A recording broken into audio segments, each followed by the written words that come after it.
É um prazer. Eu agradeço a oportunidade, o convite de pregar hoje à noite, nessa Páscoa, né? Um dia muito importante, muito significativa na fé cristã, na igreja. E como o Jailton já colocou, é uma Páscoa diferente. Como ele disse que é uma ceia diferente, a gente nunca teve um culto de Páscoa assim. Pelo computador, distante, em quarentena, sem poder sair de casa. Então, realmente, é um tempo único em que estamos passando agora. Mas eu dou glória a Deus que o coronavírus não mudou nada sobre a verdade da Bíblia e de Deus, pois o motivo de celebrar a ressurreição de Cristo continua o mesmo, né? Não mudou nada sobre Cristo, sobre Deus, sobre as verdades da Bíblia. Eu sei que vai passar, não vai ser o final da história, não, esse vírus. Eu vou estar pregando da primeira carta, para colocar em termos que o Erivaldo gosta, da primeira carta de Pedro, do primeiro capítulo. Não é primeiro Pedro, é a primeira carta de Pedro. Eu nunca vou esquecer disso, não. Como sempre, eu gosto de dar um pouco do contexto, porque para entender corretamente o que o autor bíblico está escrevendo, né, temos que entender um pouquinho sobre o contexto dele, sobre a situação que motivou aquela carta ou aquele evangelho, aquele livro que ele está escrevendo.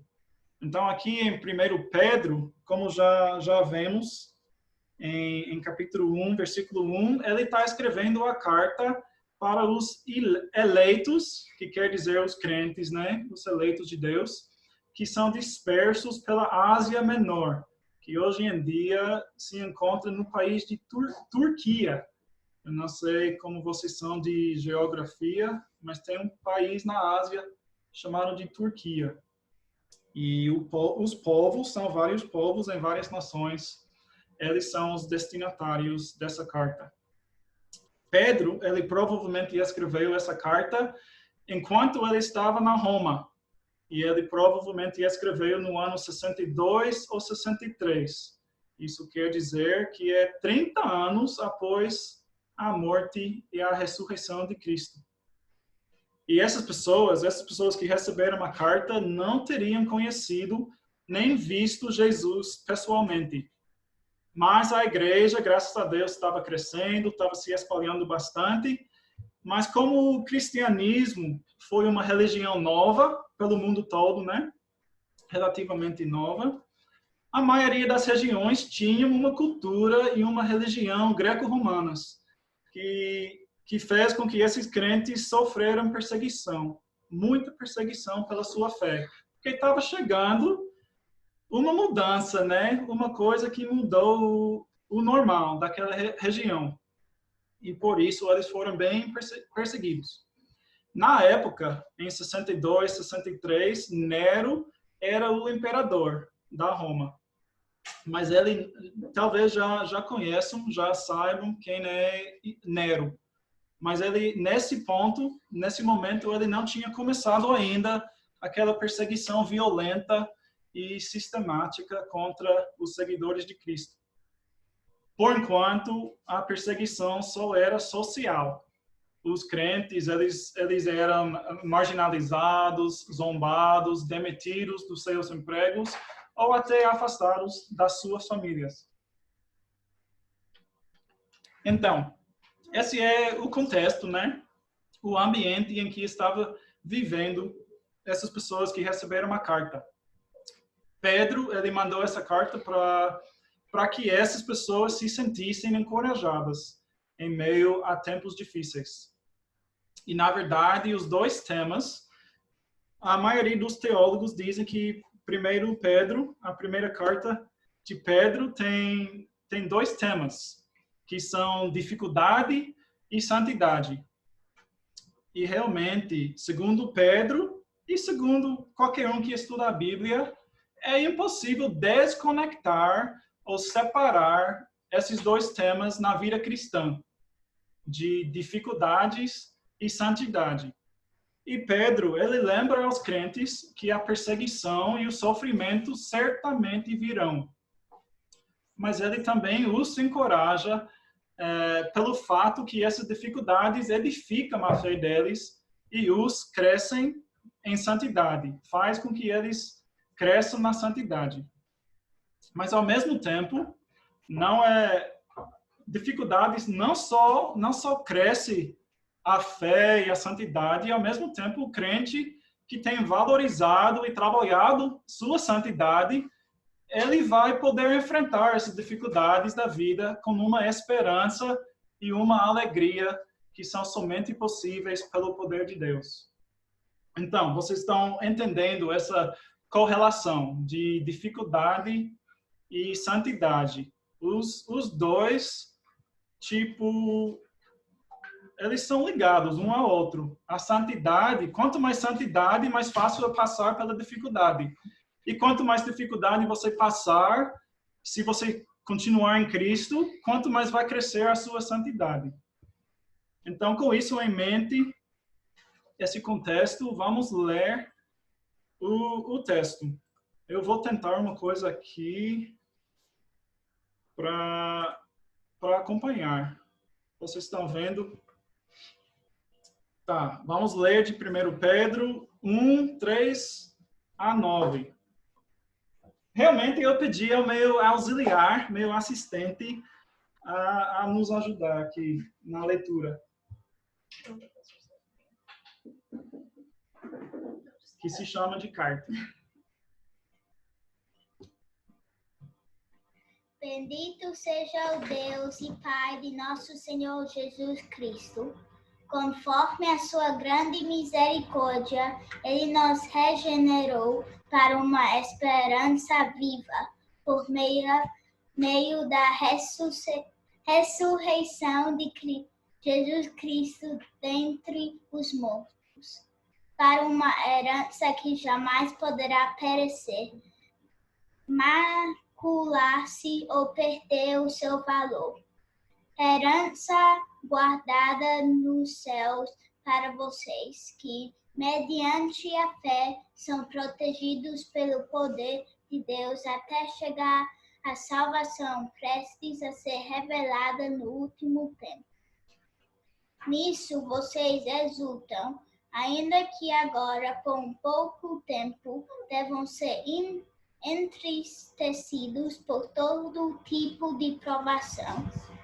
Assim acontece para que fique comprovado que a fé que vocês têm é muito mais valiosa do que o ouro que perece, mesmo que refinado pelo fogo, é genuína e resultará em louvor, glória e honra, quando Jesus Cristo foi revelado. Amém. Obrigado, Carter. Tá.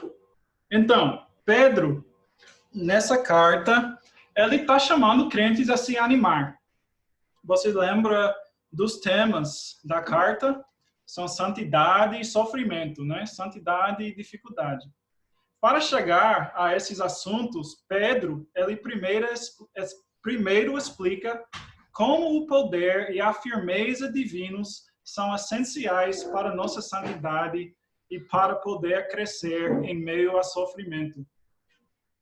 Olha aí, versículo 3. Bendito seja Deus. Como ele começa esse parágrafo, esse pensamento. O evangelho que temos recebido deve nos levar a bendizer o nosso grande Deus. Na sua imensa misericórdia, ele nos regenerou para uma esperança viva. Também em versículo 3 diz isso. Segundo Pedro, em que poder somos regenerados? Você vê aí, diz que por meio da ressurreição de Jesus Cristo dentre os mortos. Aqui em versículo 3. A ressurreição de Jesus não é apenas mais um detalhe da vida de Jesus. Também não é apenas mais um milagre entre muitos que Jesus fez. A ressurreição de Jesus é o meio pelo qual somos salvos. E nessa Páscoa, eu quero que todos nós possamos nos lembrar do que Deus fez para possibilitar a nossa salvação. Então, para que somos salvos por meio da ressurreição de Jesus Cristo dentre os mortos? Para quê? Para uma esperança viva. Diz aqui, versículo 3. E eu vou falar um pouquinho sobre essa esperança viva. Eu acho que não pode ser exagerado a importância para um crente viver cheio da esperança viva de Deus. A esperança viva que vem por meio da ressurreição de Jesus é muito diferente da nossa ideia geral de esperança. Quando eu falo que eu espero que alguma coisa venha a acontecer, estou expressando o meu desejo para o futuro. Mas ainda há presença de incerteza, sabe? Por exemplo, quando alguém adoece, muitas vezes dizemos, espero que melhore logo, né? Ou quando vamos para um jogo ou assistimos a um jogo na TV, dizemos, por exemplo, espero que o Asa ganhe. E sempre ficamos decepcionados. Nessas situações, não temos certeza em nossa esperança. Podemos querer, desejar ou torcer para que alguma coisa aconteça, mas o resultado não é garantido. É só esperança, né? Espero que aconteça, mas não sabemos se realmente vai ou não. E é assim que muita gente, inclusive eu, né, usamos esperança e esperar no dia a dia. Mas a esperança que o seguidor de Jesus tem é certa. Pode ter certeza. Hebreus 6, vou achar aqui. Hebreus 6, 11 e 12 diz: queremos que cada um de vocês mostre essa mesma prontidão até o fim, para que tenham uma plena certeza da esperança, de modo que vocês não se tornem negligentes, mas imitem aqueles que, por meio da fé e da paciência, recebem a herança prometida. Irmãos e irmãs, podemos ter plena certeza da esperança. Da mesma forma que temos a plena certeza de que Jesus morreu e ressuscitou, podemos ter certeza de que ele voltará. E também que os mortos em Cristo serão ressuscitados para a vida eterna na nova terra e céu. Vejamos aqui em versículos 4 e 5. Para uma herança que jamais poderá perecer, macular-se ou perder seu valor. Herança guardada nos céus para vocês, que, mediante a fé, são protegidos pelo poder de Deus até chegar à salvação, prestes a ser revelada no último tempo. A salvação daquele que crê em Deus é garantida. A nossa herança, como diz aqui, também é garantida. Graças a Deus, né? Se não fosse garantido, eu já teria perdido 1000 vezes. Mas é garantida. Podemos ter certeza de que o sacrifício de Cristo na cruz e a sua ressurreição venceu a morte para sempre. Eu acho que merece observação e atenção que Pedro chama a esperança de uma esperança viva. Se existir uma esperança viva, acho que quer dizer que existe esperança morta, né? Porque ele teria colocado viva se não existisse morta. E nos faz lembrar de Tiago 2, quando Tiago diz que a fé sem obras está morta. Como aqui, 2:17. Que a fé sem obras está morta. E da mesma forma, nossa esperança pode estar morta. A gente pode dizer, afirmar, sim, tenho esperança na minha vida eterna, na minha relação com Deus, mas realmente não tem nada comprovando isso. Pensando assim, com essa ligação entre fé viva e morta e esperança viva e morta, quero citar um pregador que admiro muito, o John Piper. Ele falou assim sobre a esperança viva, que é uma esperança fértil, frutífera e produtiva. Esperança viva é esperança que tem poder e que produz mudança de vida. Esse resultado da esperança viva, a gente vê nos versículos 6 a 9. Tipo, 3 a 5 estavam falando sobre a esperança, em que baseia, em que é fundamentada a nossa esperança viva, na ressurreição de Cristo, na grande misericórdia de Deus. E agora vamos ver como é o resultado, o que nos leva a fazer, a mudar nossas vidas quando temos essa esperança viva. Diz que nós exultamos, ou seja, nos alegramos e nós alcançamos o alvo da nossa fé, que é a salvação das nossas almas. Pedro diz aqui que podemos exultar nessa esperança, ainda que entristecidos por todo tipo de provação. E são muitos, né, os tipos de provações. Que tipo de provação vocês estão passando agora? Claro, temos o coronavírus, temos a quarentena, estamos quase presos em casa, podemos sair, mas não tem um bom motivo de sair, né? A não ser que comprar comida, fazer algumas coisas necessárias, mas pela maior parte estamos presos em casa. E isso é preocupante. Também não podemos nos reunir com a igreja, não podemos nos reunir com amigos, até com família. Muitas vezes, quando mora na mesma cidade, pode, mas a gente está impossibilitado de reunir com família. E isso está sendo difícil também. E também tem muitos que estão passando por dificuldades financeiras, por conta do fechamento, do comércio, de empresas. E essa quarentena, né? Que está provocando muito estrago, muita provação na vida de todos, não somente dos crentes, mas todo mundo.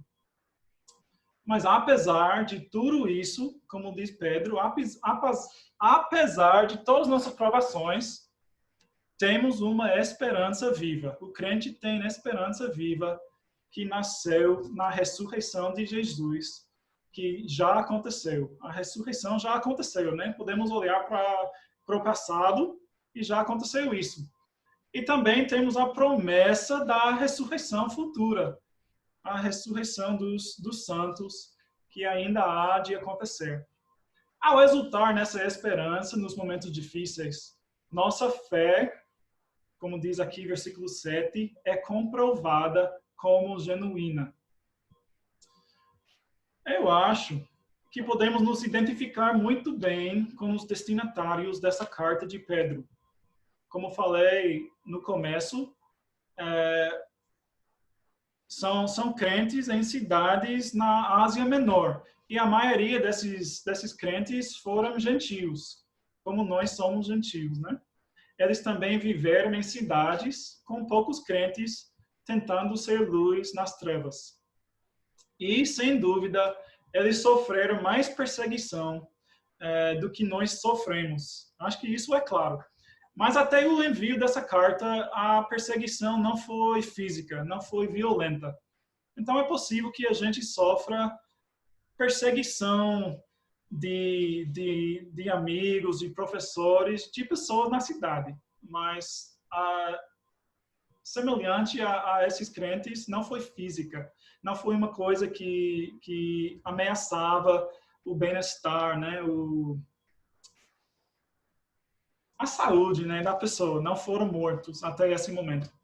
Eu quero, enfim, falando em semelhanças, eu quero que a nossa maior semelhança a esses crentes, a essas pessoas, seja aquilo que Paulo diz em versículo 8. Vou passar para versículo 8 aqui. Pedro diz sobre esses crentes: mesmo não o tendo visto, vocês o amam. E apesar de não o verem agora, creem nele e exultam com alegria indizível e gloriosa. Assim como eles, não vimos Jesus, né? Não presenciamos sua crucificação, nem sua ressurreição. Mas mesmo assim, cremos em Jesus e amamos Jesus. Como Pedro explica na sua primeira carta, nosso amor por Jesus nos leva a crescimento em obediência e em santidade. Mas, pelo outro lado, se não estamos crescendo, nossa esperança não está viva e não estamos nos alegrando no poder da ressurreição. Por isso, a Páscoa é tão importante para nós. Não é tipo os outros 364 dias do ano, vamos esquecer da ressurreição de Cristo, né?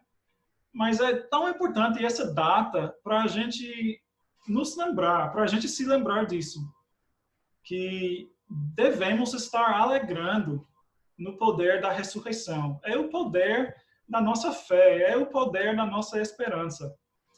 Então, hoje à noite, meu apelo a você, a todos vocês, à luz de 1 Pedro, é que nessa Páscoa você possa ter uma esperança viva, reconhecendo que, graças à grande misericórdia do Senhor, fomos salvos por meio da ressurreição de Jesus e somos protegidos pelo poder de Deus até Ele voltar.